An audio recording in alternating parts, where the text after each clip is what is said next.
大家好啊，今天是2025年的3月10号啊，今天是周一啊。周一的话，我们还是按照惯例去给大家更新这个电话会议啊。今天我们来听听国内机构观点啊。这个国内机构有水平的，说真的不多。以这个华创的这个张瑜啊，他的这个宏观能力啊，其实我之前看过很多这个小伙伴留言啊，感觉这个张瑜的这个水平啊，还是得到了大家的这个认可。那我们今天来听听张瑜啊，他对近期我们不是也开完两会啊，开完两会之后，我们总体的这个经济运行目标也定了。我们来听听张小协他们对今年整体经济运行状况的一个判断。他们认为，虽然我们定的这个目标说今年要走出这个通缩，对吧？你 CPI 定的是这个2%，他们认为我们今年基本上还是一个弱通缩，这个 PPI 估计今年还是负的。CPI 通胀水平基本上就在0轴上下左右啊，就整体维持一个弱通缩的一个状态啊。决定股市上涨一个核心因素还是看这个居民存款的一个搬家情况，到底是居民把这个存款拿出来去买这个股票呢，还是居民把这个存款拿出来去买这个理财呢？这个才是决定未来这个股市能走多远的一个核心因素啊。这样呢，我们一起先来听听这个张首席的一个分析啊。那今天我们的题目呢，其实已经代表我一定的观点了啊，就是对整个目前基于已有信息，我们对今年的大类资产的看法，可能还是看股做债，存款搬家定天下啊，行业景气 AI 支出凝共识，我们上下联是这么一句话哈。那整体来讲，我目前的整个思考顺序啊，就从整个股债大的思考，从这个经济形势到交易量，然后到风格，到行业景气，到股债关系，整体来讲，我把核心逻辑很快的跟各位汇报一下。第一点呢，就是经济。经济本身来讲的话，我们想说，整个前两次巡图其实我也讲过，就是我们看到大的利润上行的力量其实是看不到的啊，因为三大终端需求内需力量，一二本账财政、广义财政支出，预计今年的实际增速应该也大概就是3到4。我们现在两会数据出来了，我们预估可能是在3.4、3.5，虽然预算给了5哈，但是财政收入依然有非常大的不确定性，这是第一点。第二点，社零按照以旧换新3000亿的补贴，社零增速也就是大概4上下。第三点就固定资产投资，那估计也是3到4。所以3个大数30万亿量级以上的其实都没有过5，那整个来讲我们依然不能在目前的扫描当中看到有什么宏观力量去提供额外的涨价，就是这个物价运行上行。那整体来讲可能物价还是一个偏弱的一个微通缩体感。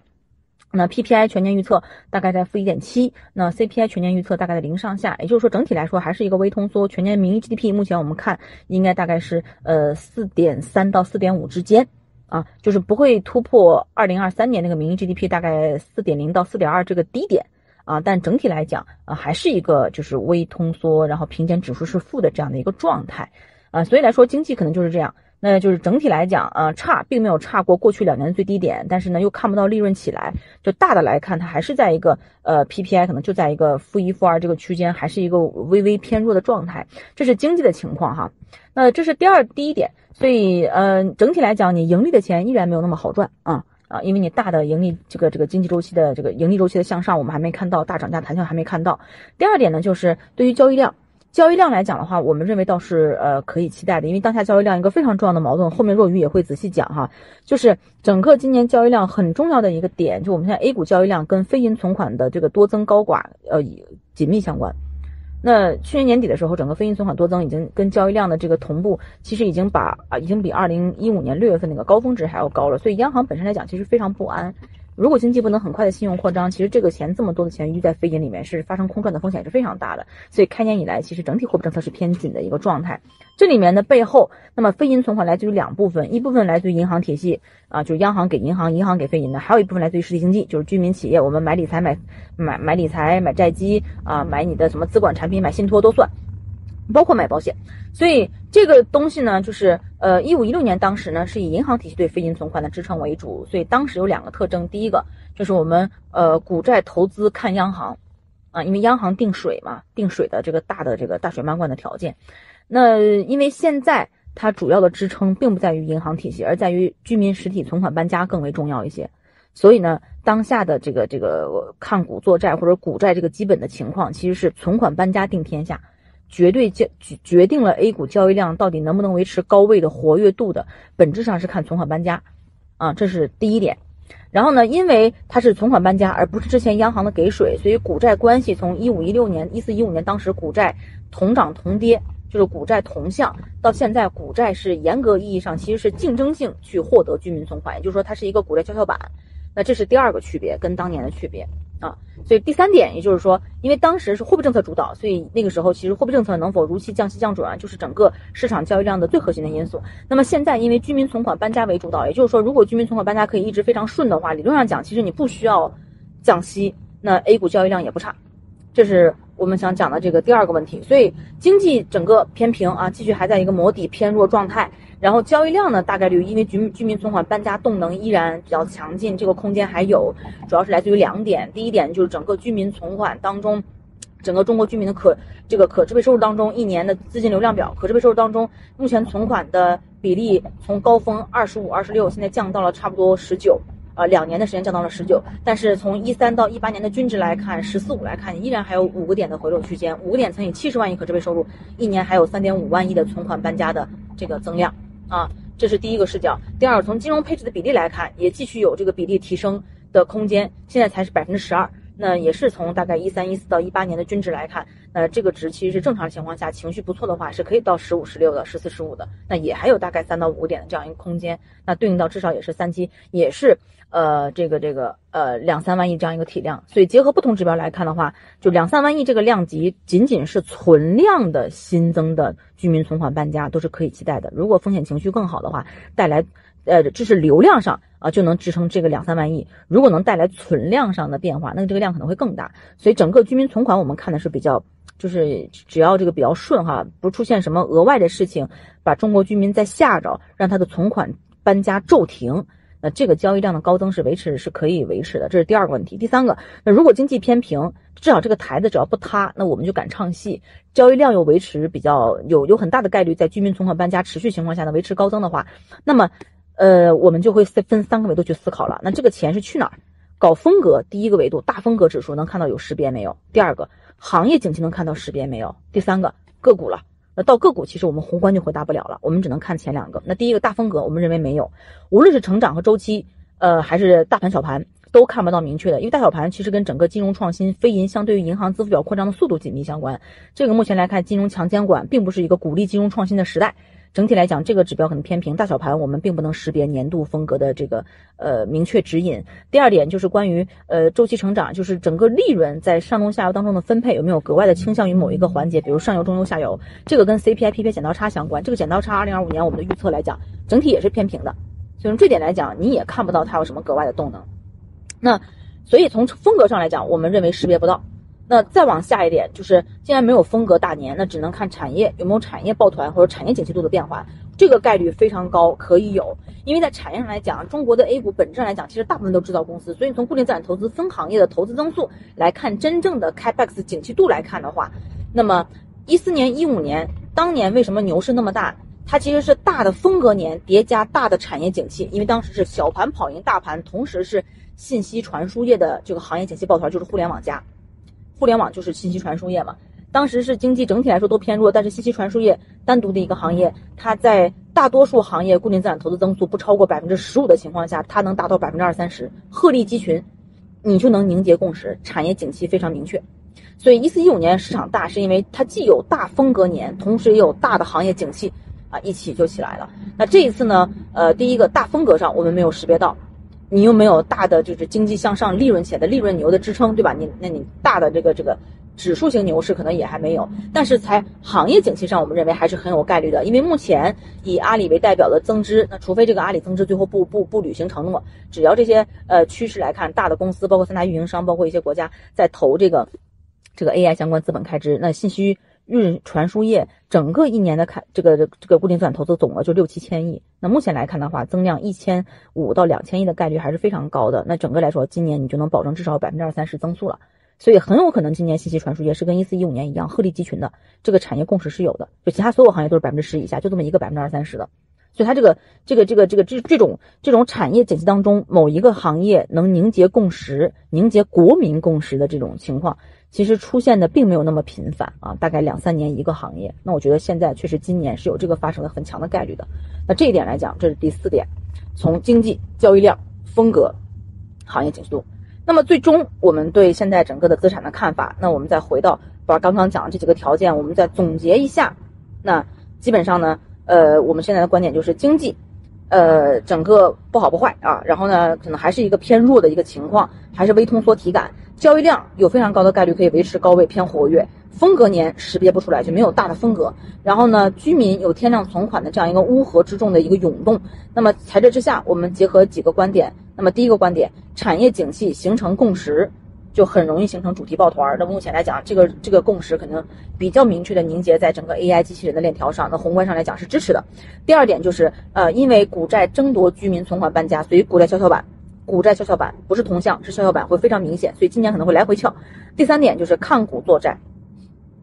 因为你股有主题抱团，所以股对债它形成了一个，就谁先跑出3根阳线，谁就能够吸引资金。股债今年跷跷板会一直是这样的一个关系，所以整体来讲，今年我们认为看股做债，因为债去年已经其实涨了不少了，所以今年其实相对在这个位置上看股做债啊，股的可能是影响这个资金竞争性更强的一个主要因素。第四点就是，那港股好还是 A 股好？我们依然认为港股跑赢 A 股的概率比较高，因为第一个稀缺标的在港股上。就是过去的这种所谓产业景气度抱团，不管是茅台还是宁德时代都在 A 股，那这一轮的阿里、腾讯、中芯国际都在港股上，那包括未来的可能这个资本运作，包括这个大的白马股的定增，包括未来科技的股市票的上市，如果整个的资本运作都集中在港股的话，其实你港股的主题性就更高了。所以整体来讲，我们依然认为港股好于 A 股。那这个相比于2023年那个时候，我们团队看多港股，那个时候是港股是赔率高，胜率也高，现在其实涨了一些了嘛。我们觉得整体进入下半场就是赔率低了，但胜率依然还高哈。然后最后一点就是因为跷跷板，所以它每一次来回翘的时候，利率跟高股息依然有波段机会跟绝对收益，因为大的利润弹性并没有出现，所以高股息这个本质上来讲依然有绝对收益的稳定性。也就是说，本质上我们不空债券，不空高股息啊，它有绝对收益，然后呢做波段行情，大概是这样一个状态。那么以上什么逻辑能够打翻我刚刚这些观点？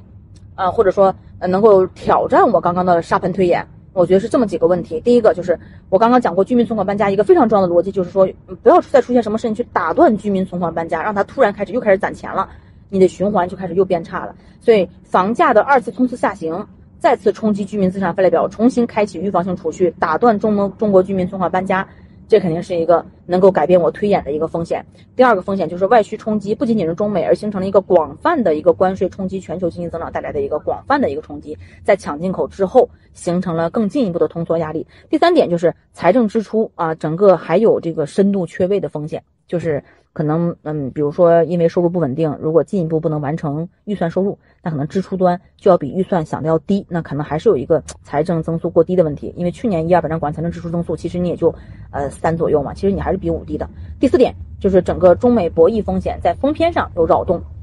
狭路相逢勇者胜。我觉得今年整个我们对外交3句话，第一个狭路相逢勇者胜，这是总书记包括重要的一些中央文件反复提及的斗争精神。第二点呢，就是我觉得倾向于偏战狼外交，然后这个态度可能会是一个全面硬刚。我觉得从慕尼黑会议上的表态能够初见端倪。整体来讲，我觉得中美整个博弈可能会是一个有不确定性